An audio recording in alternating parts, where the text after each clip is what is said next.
This is Arezki Daoud of MEA Risk LLC, and this is a daily brief.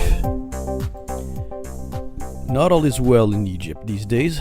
The takeover by the military and the adventurous journey of Marshal Abdelfettah el Sisi are putting Egypt on the wrong path. Although many of my good Egyptian friends will reject this statement, the country is in a state of collapse. It's true Egypt is liked by specific segments of the international investment community, namely folks who are in the business of trading sovereign debt and those who are in the business of buying assets pennies on the dollar. The latter do it because the value of the Egyptian pound simply crashed, and so it's a good time to buy. If you are an American, you will remember when real estate values dropped like a rock in 2008 and afterwards.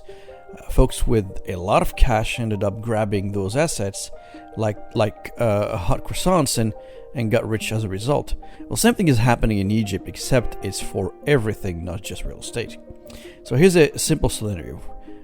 If you are a property investor looking to buy buildings, land, construction material, or really anything else, one single dollar used to be valued, say, about 6 Egyptian pounds prior to the Sisi era.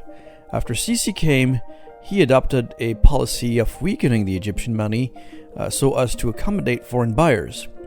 Your single dollar today fetches anywhere between 16 to 17 Egyptian pounds. Yes, you heard it. That the US dollar went from being the equivalent of 6 pounds to almost 17 pounds. Now, if there is turmoil in Egypt, automatically prices of real estate and everything else drop as a result of lack of demand and impoverishment. So now, not only prices are dropping in Egyptian pound terms, but as a holder of US dollars or euros, your dollar buys 180% more Egyptian money. Although I'm not a financial advisor, perhaps looking at real estate purchases in Egypt these days makes sense. Well, never mind.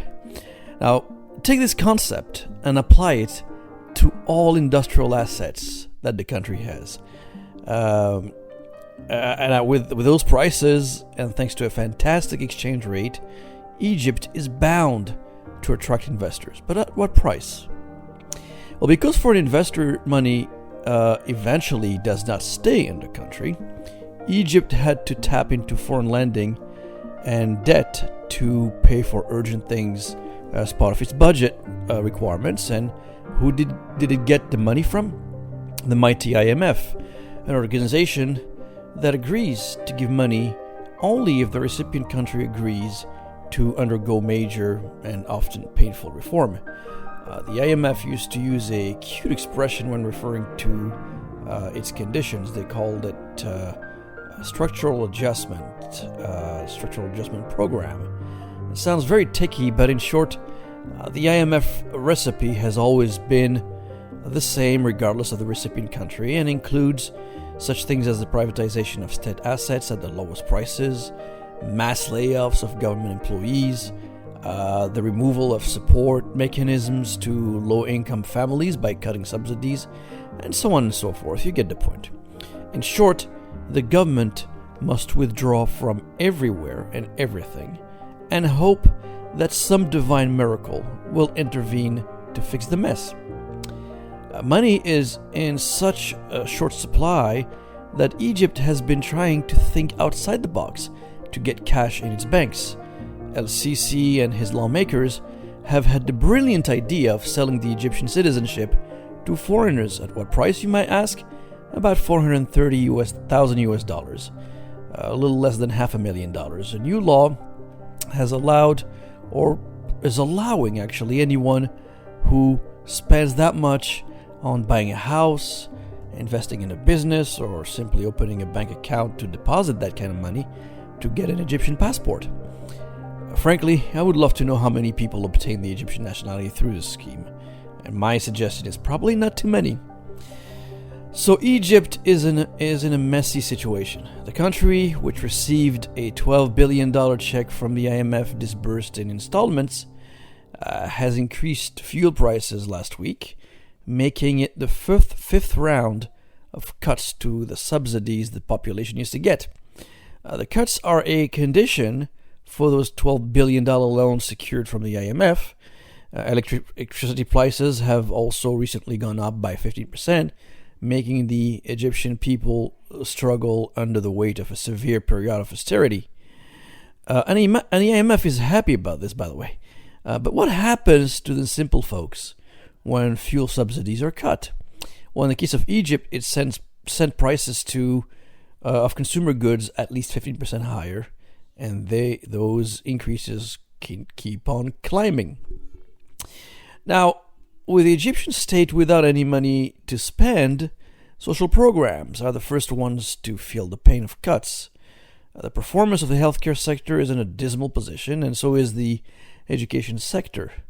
So much so that in terms of education quality, the Haaretz newspaper notes that Egypt came in next to last, ahead of Yemen in 2018's edition of the Spectator Index on Education Quality.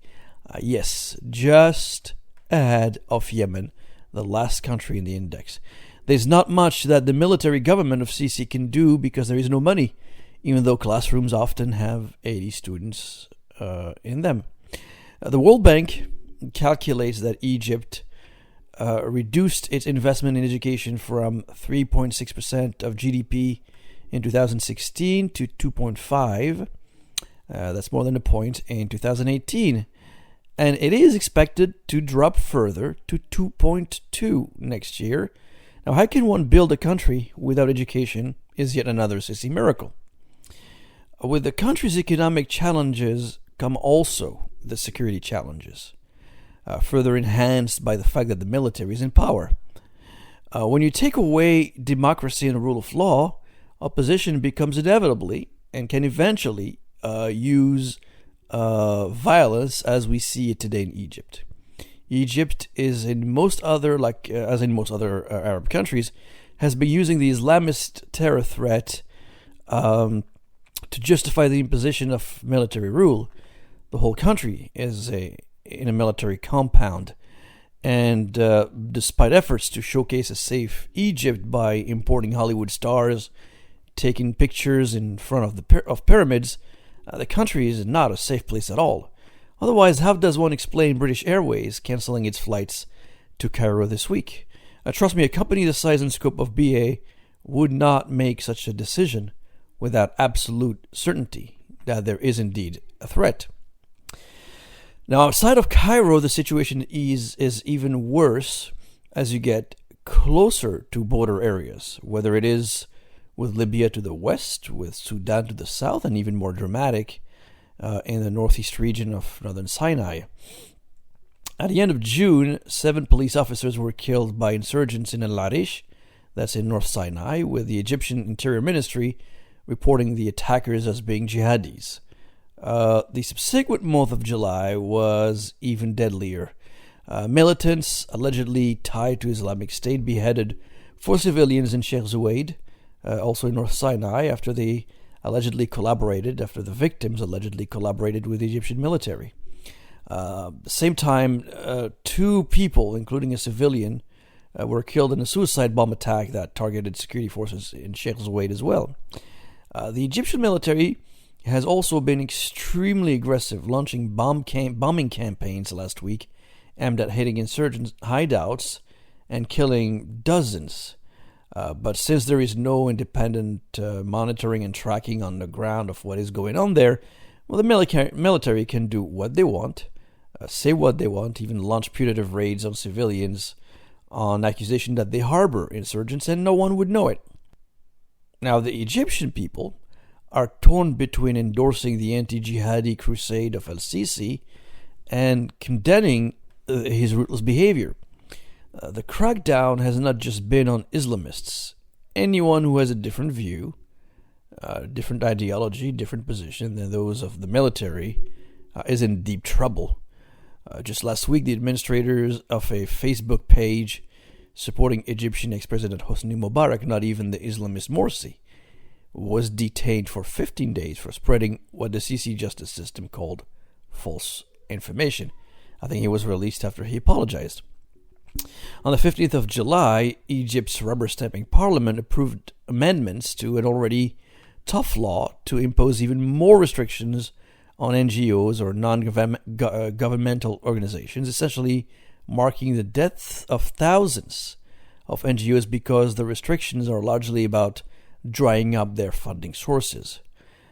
So in closing, and as we look at where Egypt is today, it's impossible not to feel sympathy for the millions of the good people of Egypt. They have produced one of the most admired civilizations ever. They have produced some of the world's best work of literature and arts. They have produced some of the world's best cinema, in fact. All in the past tense, though. But sadly, they have also produced some of the Arab world's most ruthless governments. Do you know that Egypt has never had a smooth political transition since the 1970s, when another military man, Anwar Sadat, was assassinated? That's true. Well, since then, politics has been violent and a source of a perpetual misery. So naturally, in closing, the question now is, where will Egypt be tomorrow? Well, the situation looks grim, as the country is ruled by the military, the economy is owned by the military, and no dissenting voices are allowed to speak. The country is headed towards a multi-decade period of turmoil and instability. And with that, thank you for listening. Until next time.